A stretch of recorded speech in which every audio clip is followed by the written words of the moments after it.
আজ আরো একবার প্রমাণ হলো ভারতের মাটিও ভারতের স্বাদ দেয়। বলে না, আমার দেশের মাটি সে সোনা তৈরি করে। আক্ষরিক অর্থে আমাদের দেশের মাটি বর্তমানে বাস্তবিক সোনা তৈরি করছে। একেবারে ভারতে থেকে, ভারতে খেয়ে, ভারতে বসবাস করে ভারত বিদ্বেষী মনোভাব রয়েছে এমন বহু মানুষ আপনি আপনার আশেপাশে দেখতে পান। কিন্তু আজ ভারতের মাটিতে ঠিক কতটা ক্ষমতা আজকের প্রতিবেদন দেখলে পরে আপনি বুঝতে পারবেন। চায়না একটা বদমাইশি করেছিল, দীর্ঘ কয়েকদিন ধরেই তারা বদমাইশি করছেন, আপনারা প্রত্যেকে জানেন। কারণ গোটা পৃথিবীতে তারা রেয়ার আর্থ এলিমেন্ট সরবরাহ করে, যাকে বলছে RRES।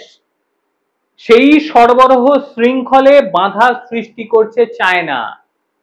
কারণ গোটা বিশ্বের প্রায় 95% তারাই দেয়।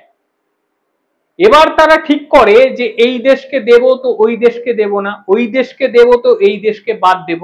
এরকম ভারতের সঙ্গেও হচ্ছিল। আর তাদের এমন মনোভাব ছিল যে এই রেয়ার আর্থ এলিমেন্টস আর কোথাও পাওয়া যাবে না, শুধুমাত্র তাদের দেশে। ভারতবর্ষ জানতো যে তার দেশের মাটি কখনোই পেছনে ছুরি মারার কাজ করবে না। এর আগে একটা প্রতিবেদন আপনাদের দেখিয়েছিলাম যে ভারত খুঁজে বেড়াচ্ছে ভারতের মধ্যে কোথায় এই REES পাওয়া যাবে, এবং তার সঙ্গে বিদেশের বহু দেশেও ভারত খোঁজ খবর চালাচ্ছে। যদি সেখান থেকে পাওয়া যায় ভারত তাদের কাছ থেকে নেবে, কিন্তু চীনের কাছ থেকে নেবে না। এবার সুখবর এলো ভারতের খনি থেকেই। সিঙ্গারেনি কোলিয়ারিজ কোম্পানি লিমিটেড, যাকে বলছে SCCL, তার চেয়ারম্যান তিনি জানিয়েছে যে NFTDC, যাকে বলছে non ferrous materials technology development centre, এর যে গবেষণা কেন্দ্র, সেখানে সাত্তুপল্লী ও রামগুন্ডার এই দুই খনিতে প্রচুর পরিমাণে রেয়ার আর্থ এলিমেন্টস পাওয়া গিয়েছে। প্রচুর পরিমাণে কি কি পাওয়া গিয়েছে? ক্যান্ডিয়াম এবং তার সঙ্গে স্ট্র্যান্টিয়াম, এই দুটো জিনিস পাওয়া গিয়েছে এবং অত্যন্ত গুরুত্বপূর্ণ এই দুই। এবং এই দুটির সরবরাহ শুরু হয়ে যাবে আগস্ট মাস থেকে। ভাবতে পারছেন? এতদিন ভারতবর্ষ খুঁজে বেড়াচ্ছিল, বিদেশ ভাবছিল যে ভারতে বোধহয় পাওয়া যাবে না, এদিকে অগস্ট মাস থেকে এর উৎপাদন শুরু করে দেবে ভারত। কত দ্রুততার সঙ্গে কাজ চলছে! আমি তো মানে সপ্তাহখানেক হলো প্রতিবেদনটি করেছি, তারপরে এই ধরনের খবর আসবে আমি সত্যি ভাবতে পারিনি যে এত ভালো খবর চলে আসবে। ইতিমধ্যেই উপাদানগুলি কিভাবে তোলা হবে, কি হবে তার ব্যবস্থাপনা, সবকিছু ভারতবর্ষ খতিয়ে দেখে নিয়েছে। মানে এটা জুলাই মাস, আগস্ট মাস থেকে এর উৎপাদন শুরু, আর এর উৎপাদন শুরু হয়ে গেলে পরে এগুলোর দাম সোনার থেকেও বেশি। আর ভারতের এটা প্রয়োজন। স্ক্যান্ডিয়াম অ্যাকচুয়ালি ব্যাপারটা কি? এই যে স্ক্যান্ডিয়াম, এটা কি কাজে লাগে? এটা মূলত বিমানের বহু জিনিসে তৈরি করে। এর জ্বালানি কোষ এবং উচ্চ কার্য ক্ষমতা সম্পন্ন যে ক্রীড়া সামগ্রী, সেটাতেও এটি ব্যবহার হয়। আর একটা জিনিস পাওয়া গিয়েছে স্ট্র্যান্টিয়াম, সেটার কি কাজ? মূলত এ যেটা করে, ফেরাইট সিরামিক চুম্বকে তৈরি করে, তার সঙ্গে ঔষধ, vacuum system, cathode ray tube এ তৈরি করে। আর এই দুটি যে উপাদান রেয়ার আর্থ এলিমেন্টস এর মধ্যে পড়ে, এটি আগস্ট মাস থেকে ভারত শুরু করে দেবে। এর মধ্যে ভারতবর্ষ বিভিন্ন জায়গায় সন্ধান তো চালিয়েছে, এবং প্রত্যেকটা খনির যে বর্জ্য, সেই প্রত্যেকটা খনির বর্জ্যকে পরীক্ষার জন্য নির্দেশ দিয়ে দেওয়া হয়েছে।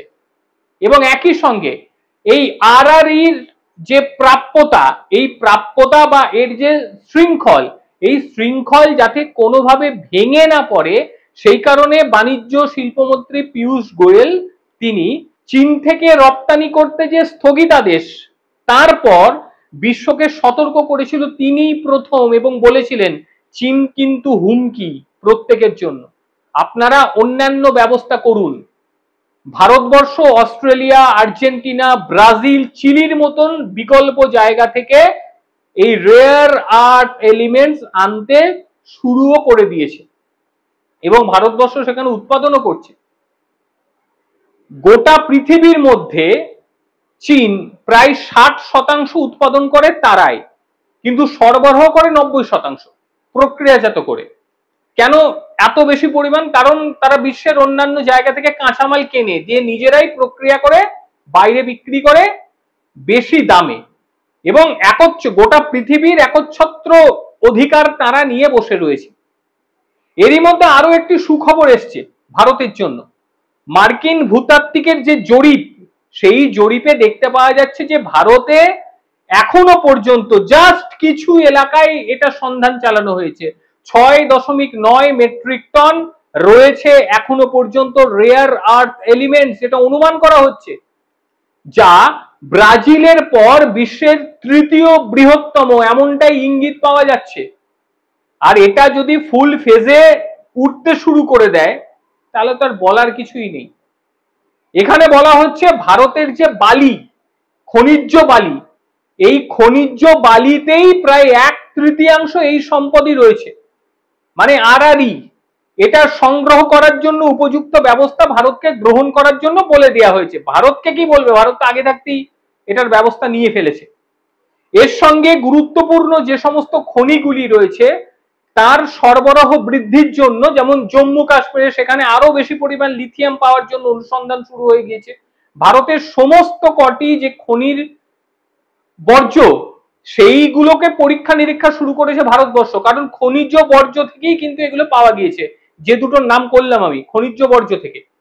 এইবারে যে জায়গায় বর্জ্য রাখা রয়েছে সেখানে পুরো মাত্রায় পরীক্ষা নিরীক্ষা না করে সেগুলোকে আর রিজেক্ট করা হবে না, এগুলো পরীক্ষা করতে হবে।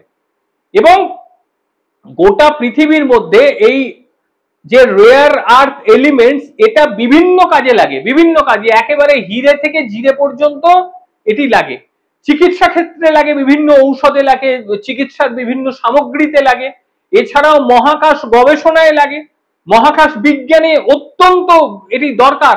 তারপরে গাড়ির যন্ত্রাংশ তৈরি হয়, এবং একই সঙ্গে ব্যাটারির গাড়ির এই ধরনের মানে কি বলবো রেয়ার ধাতু ভীষণভাবে প্রয়োজন হয়। একসঙ্গে বিমানের যে যন্ত্রাংশ, এই বিমানের যন্ত্রাংশ তৈরি হয় এর থেকেই। এই যে রেয়ার আর্থ এলিমেন্টস, এটাকে কোনোভাবেই অস্বীকার করা যায় না। বিশ্বে যখন প্রথম ধীরে ধীরে এই রেয়ার আর্থ এলিমেন্টস আসছে, সেই সময় বহু দেশই একে অগ্রাহ্য করেছিল। বহু দেশ তারা ভেবেছিল এটা উৎপাদন করতে যথেষ্টই সমস্যা, দূষণ খুব বেশি মাত্রায় ছড়ায়, লোক খুব বেশি লাগে, তাতে লোকের ক্ষতি হয়ে যাচ্ছে।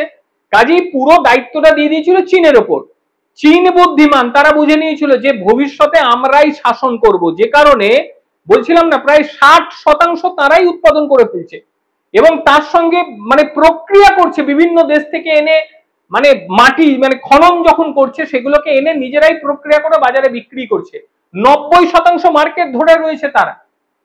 এরপরে ভারত বোঝাবে 90% মার্কেট ধরে রাখা যে বেশি দিন সম্ভব না, এটা ভারত বুঝিয়ে দেবে।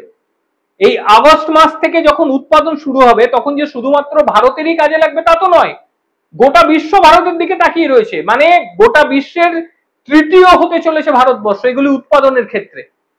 এটা গবেষকরা জানে যেটাই হবে।